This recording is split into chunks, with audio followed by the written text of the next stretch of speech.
ठीक है ठीक है। ऐसे घुमा हाँ, दो, ठीक है अपनी बेटी की शादी ऐसे घुमा दो, अरे क्लियर है। ऐसे घुमा, मोबाइल को अरे घुमाओ ना।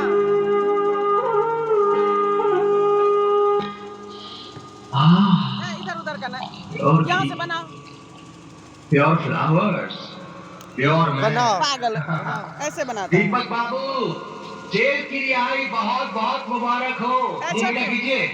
ए छोटू, मुझे आगे मालूम जाके था बनाओ तो वीडियो। कि आप ज्यादा दिन जेल में रहने वाले नहीं, क्योंकि जिसकी धर्म पत्नी इतनी खूबसूरत हो, जवान हो, उसके लिए क्या जेल, क्या पुलिस, क्या कानून। क्या मतलब? मेरा मतलब है कि आपकी धर्म पत्नी पूजा देवी ने अपना सब कुछ अर्पण सर्पण करके आखिर आपको जेल से रिहा करवा ही लिया। हरामजादे! अरे मेरी गर्दन क्यों पकड़ रहे हो? पकड़नी है तो केपी साहब की पकड़ो, जिनके बेडरूम के अंदर आज तक आपकी धर्म पत्नी पूजा देवी की तस्वीर है और वो हर रोज उसकी पूजा करते हैं, आरती उतारते हैं। जाओ बालक जाओ।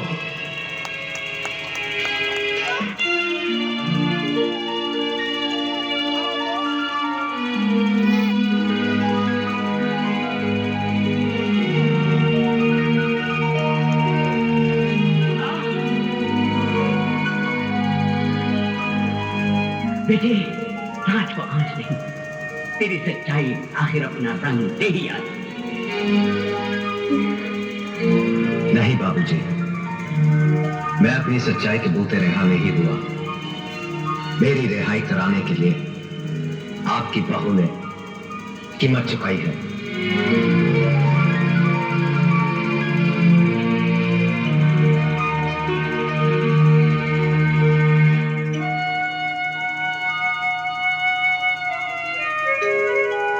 तेरी आंखों में आंसू मेरी रिहाई के हैं या केपी से ना मिल पाने के दुख के?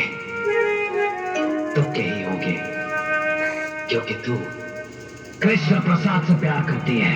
नहीं दीपक, ऐसा कुछ भी नहीं है, ये सब झूठ है।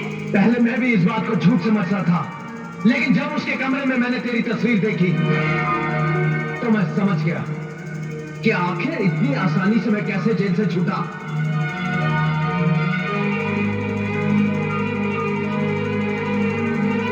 भरी पार्टी में उसका तेरा मुंह चूमना, मेरी गैर हाजिरी में माफी मांगने के बहाने तुमसे मिलने आना, मेरे विरोध करने पर मुझे जेल भिजवाना, ये तुझसे कृष्ण प्रसाद का प्यार नहीं तो और क्या है? मेरे जेल जाने के बाद तू उससे रोज मिलती जुलती रही, और जब उसका दिल भर गया तो मुझे रिहा करवा के तेरी नजरों में देवता बन गया। नहीं दीपक, ऐसा कुछ नहीं है, मेरा विश्वास करो। अगर ऐसा कुछ नहीं है तो फिर मेरे जेल जाने के बाद तू उसे मिलने क्यों गई? तुम्हें जेल से छुड़वाने के लिए। मुझे छुड़वाने के लिए बाबूजी भी थे। हाँ, लेकिन उनकी लाख कोशिश करने के बावजूद भी कृष्ण प्रसाद तुम्हें छुड़वाने को तैयार नहीं था। तो फिर तुम्हारे कहने से वो कैसे मान गया? ऐसी कौन सी वजह थी कि तुमसे मिलकर उसने मुझ पर लगाए हुए लाखों रुपए का गबन का इल्जाम वापस ले लिया? इसलिए क्योंकि तुम एक दूसरे से प्यार करते हो। कृष्ण प्रसाद मेरा कुछ भी बिगाड़ नहीं सकता था, लेकिन तुमने तो कुछ बाकी ही नहीं रखा। अगर तुम अपने पति से ज्यादा प्रेमी को ज्यादा अजीज मानती हो तो मैं तुम्हें आजाद करता हूं। जाओ, कृष्ण प्रसाद से शादी कर लो। दीपक, तुम जानते हो तुम क्या कह रहे हो? अच्छी तरह जानता हूं।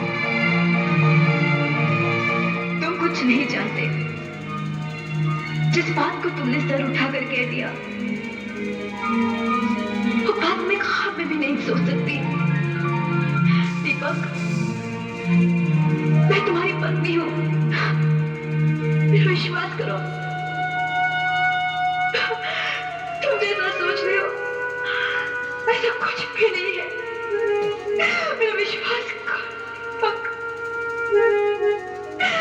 मेरा विश्वास करो। अब तुम मुझे समझाने की कोशिश मत कर। दीपक बजाज किसी दूसरे का गरमाया हुआ कंबल नहीं ओढ़ता। औरत तो वो है जो अपने पति के विश्वास को जिंदा रखने के लिए मर जाए। पति की गैर हाजिरी में किसी प्रेमी का कॉल पूरा करने वाली औरत पत्नी नहीं, कुल्टा होती है। और कोई मर्द किसी कुल्टा के मांग में अपने नाम का सिंदूर बर्दाश्त नहीं कर सकता।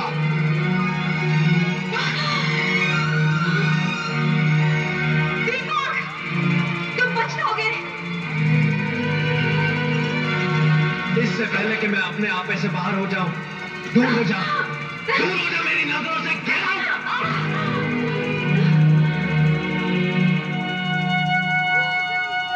दीपक, औरत उस वक्त तक सीता सावित्री होती है जब तक उसका पति राम और सत्यवान होता है। जिस दिन ये मर्यादा टूटती है ना, औरत एक ऐसा उलझा हुआ सवाल बन जाती है जिसे कोई मर्द सोचा नहीं सकता।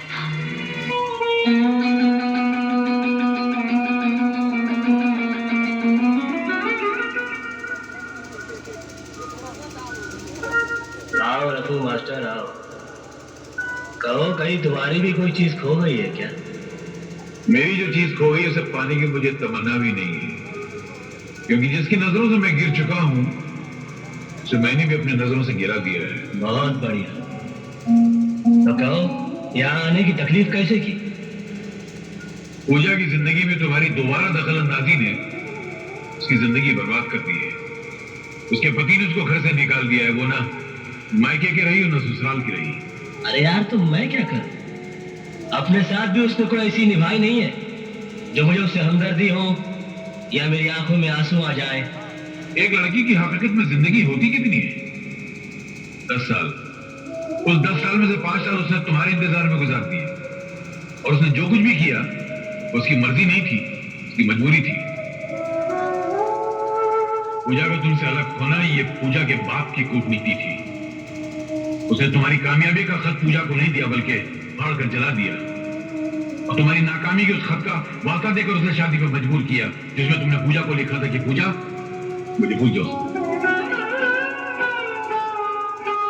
किस पे करे यकीन, किससे करे गिला, मेरे नसीब ने मेरा ये हाल कर दिया। जेपी, मैं तुम्हारे आगे हाथ जोड़ता हूँ, पूजा की जिंदगी बर्बाद होने से बचा लो।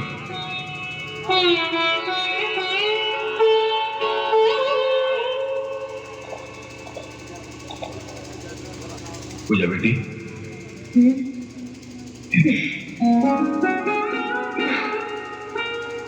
जिस आदमी ने मेरी जग हंसाई कराई, उसी आदमी को मुझ पर हंसने के लिए बुला कर लाए हो मास्टर। ना पूजा बेटी ना, तुम पर हंसने वालों को अल्लाह करे कयामत तक मुस्कुराहट नसीब ना हो। बेटी मैं मानता हूँ कि आंधियां घरों की तिनकों को बिखेर दिया करती हैं, और जो हमारे तिनकों को इकट्ठा करती हैं वो आंधी नहीं कहते।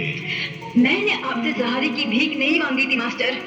मुझे अब किसी के आगे अपना दुखड़ा नहीं रोना है। किसी की पत्नी बनने के बाद तुम मेरे कंधे पे सर रख के रहो, ये मुझे भी अच्छा नहीं लगेगा पूजा। मैं यहाँ पर तुम्हारे आंसू पोंछने के लिए नहीं, अपनी गलतियों का प्रायश्चित करने के लिए आया हूँ। दरअसल मैं अपने दिल के किसी कोने में महसूस करता हूँ कि मेरा तुम्हें अपने घर बुलाना ठीक नहीं हुआ, जबकि मेरा तुम्हें बुलाना गलत नहीं था। हमारी गृहस्थी को गलत फहमी की आग लग चुकी है कृष्ण प्रसाद, और ये आग बड़ी बेरहम होती है। लगाने वाले को भी जला देती है और बुझाने वाले को भी। मेरा दामन बचाने के लिए अपने हाथ मत जलाओ, चले जाओ यहाँ से। अब जलने के लिए बचा है क्या है पूजा? गम से खाली नहीं जिस्म का कोना कोई, हम रहे ना रहे हम पे मत रोना कोई। पूजा हमारे साथ आ पूजा।